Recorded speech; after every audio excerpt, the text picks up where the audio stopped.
Fala, mordomos fiéis! Hoje a gente volta com o nosso Natan Vicente Corrêa. Aê. Tive que me ausentar um tempo, pessoal, peço desculpa por isso, botei a vida em ordem. Estamos de volta e tem muita coisa boa, então fica aí conosco, pessoal. Então, hoje a gente decidiu preparar um conteúdo porque a gente abriu uma caixinha de perguntas no Instagram e mandaram uma pergunta que é: como começar a investir com pouco dinheiro?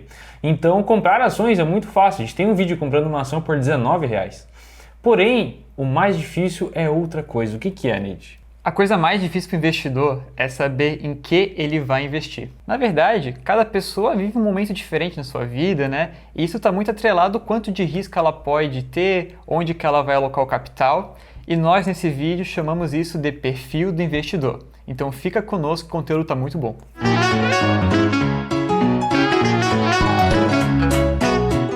Então, o seu perfil de investidor é muito importante para você pensar no que você vai investir, porque a gente pode te dar aqui 20 ações que são boas empresas, porém, talvez elas não façam sentido para o que você precisa, porque algumas ações têm mais risco, outras são mais seguras. Então, precisa entender primeiro qual que é o seu perfil. E daí a gente separou aqui em 4 perfis, e você deve se encaixar em um deles provavelmente. Provavelmente, você é ou alguém solteiro ou solteira, ou você está noivo, ou seja, já está se preparando para casar com alguém, ou você já está casado, né? Você já tem ali uma outra pessoa junto com você, ou você é um pai ou uma mãe de família, ou seja, vocês já constituíram família e têm filhos, né? Vocês têm outras responsabilidades.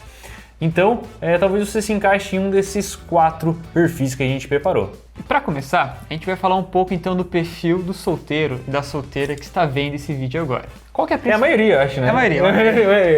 Então, como é que a gente preparou isso, né? Então, a gente entendeu um pouco do nosso conhecimento que a gente tem da nossa graduação, um pouco do que eu estou aprendendo no mestrado e das literaturas que a gente estudou, para entender um pouco qual que seria a situação financeira que essa pessoa tem e passar para você uma proposta, né, de como organizar a sua vida financeira. Exatamente. O solteiro, ele geralmente não tem uma família para cuidar, ele talvez more com os pais, talvez não more. Então, assim, o solteiro existe uma gama gigantesca.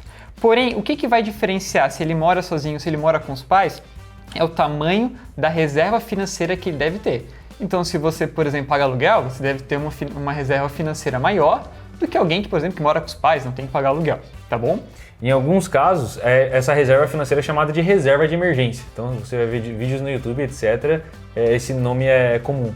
E, por fim, a principal característica que a gente entende que um solteiro tem na vida é a maior estabilidade financeira e a maior alocação de risco que ele pode ter. Então a gente vai explicar nos outros perfis e você vai entender um pouco mais isso. Então, para começar, sobre o solteiro, a gente estipula que cerca de 20% daquilo que ele recebe para investir deve ser alocado num caixa de reserva. Esse caixa de reserva, ele não é feito para compor o teu caixa emergencial, que é aquilo que fica reservado para pagar aluguel, ou caso você fique desempregado ou algo do tipo. Esse caixa ele é feito para oportunidades.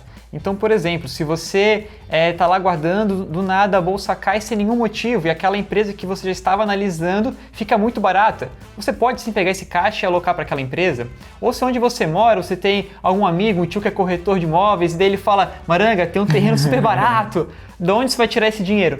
Não tire das ações, porque talvez elas ainda não chegaram no preço que você acredita que é justo. Você pode tirar desse caixa de reserva. Então a gente sugere 20%. 20% é o que a gente sugere para os solteiros e solteiras que estão vendo esse vídeo. Continuando, a gente também separa um valor de renda fixa, aquela renda que tem um menor risco comparado com ações e fundos imobiliários, que também seria de 20%. Para fundos imobiliários, a gente estipula um valor de cerca de 15%. O fundo imobiliário ele tem um pouco mais de risco do que renda fixa, mas um pouco menos risco atrelado do que ações. E o bom do fundo imobiliário é que a maioria deles, não todos, você vai ter ali uma renda passiva sendo gerada mensalmente. Exatamente, é um aluguel mensal que está entrando aí para você. E por fim, a gente tem então as famosas ações e os BDRs, aquilo que todo mundo está muito interessado hoje em dia. E para essa alocação de capital a gente estipula cerca de 45%.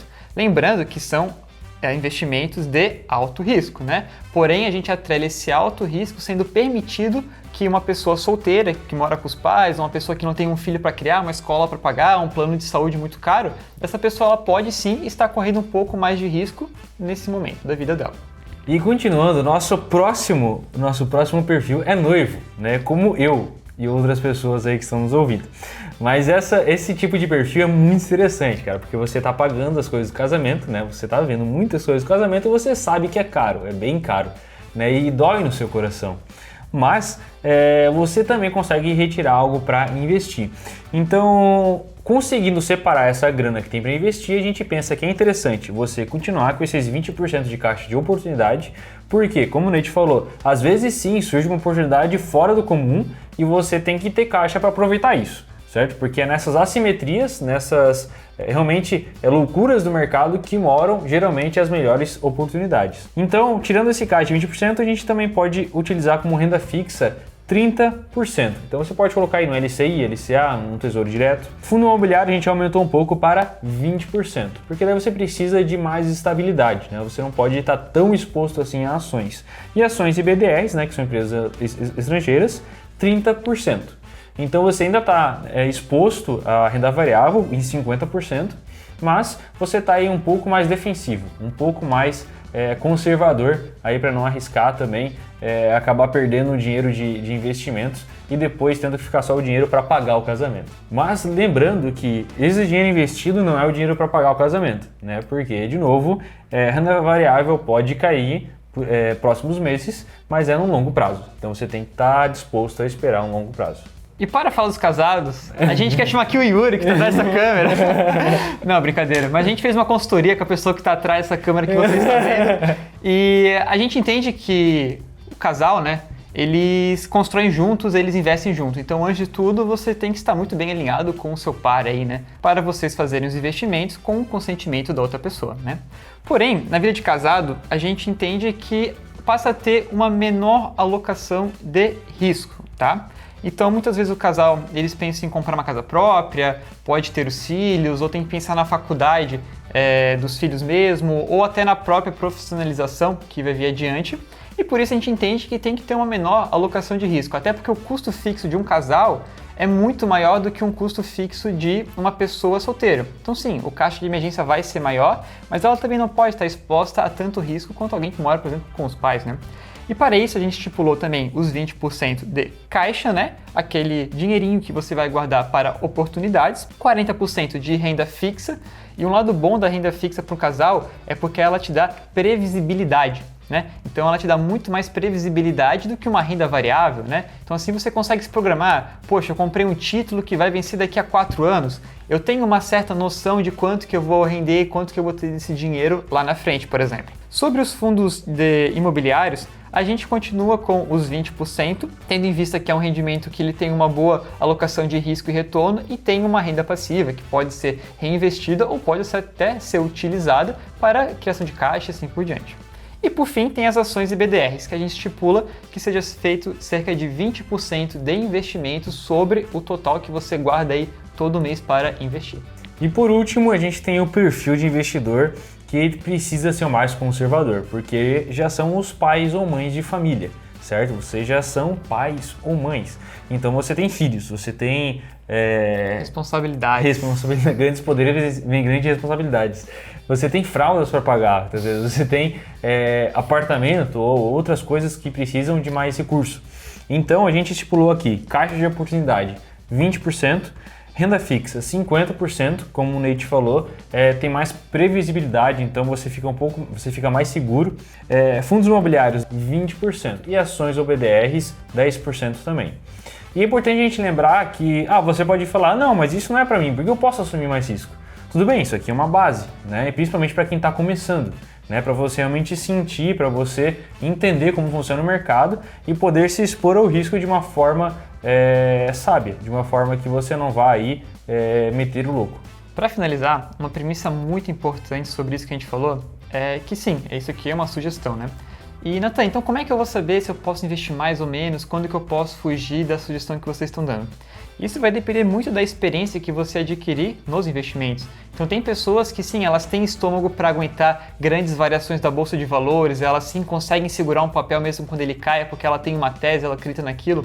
Essa pessoa ela pode sim vir com o tempo aumentar o risco dela, investir mais em ações. Porém, tem pessoas que ainda não têm psicológico, não gostam, não querem ter uma alocação tão de risco. Então, elas entram na bolsa e vê, poxa, isso aqui não é para mim, não gosto. Então, sim, não tem nada de errado a pessoa estar reduzindo o risco dela em ações de alto risco, né? Então, isso aqui é uma sugestão, porém, é um começo. Então, a gente quer ajudar você a começar. Comece, gente, comece. É o que a gente fala para os nossos amigos, né? Que querem tanto começar e não começam. Mas comece, com pouco, mas comece. E a partir disso que a gente está falando, o que você vai fazer agora? Seu dever de casa é ver os nossos outros vídeos e entender quais são os tipos de rendimento que você pode ter através de um investimento em renda fixa, o que é um fundo imobiliário, o que é uma ação. Agora você tem, vamos dizer assim, um croquis, da onde que você vai começar. A partir de agora, cabe a você estudar, se dedicar e entender quais são os possíveis investimentos. E galera, a gente esperou até agora para pedir o like, porque a gente queria que realmente você gostasse do vídeo para dar like. Então, se você gostou, dá o like aí pra gente, pro YouTube entender que esse conteúdo é relevante, compartilha pros amigos que precisam saber disso, entender o perfil de investidor deles, e quem sabe a sua família inteira sua vai entender o perfil de investidor e todo mundo vai poder investir conforme é o seu perfil, certo? Então compartilha, ajuda a gente, Deus abençoe e tamo junto. Valeu, turma!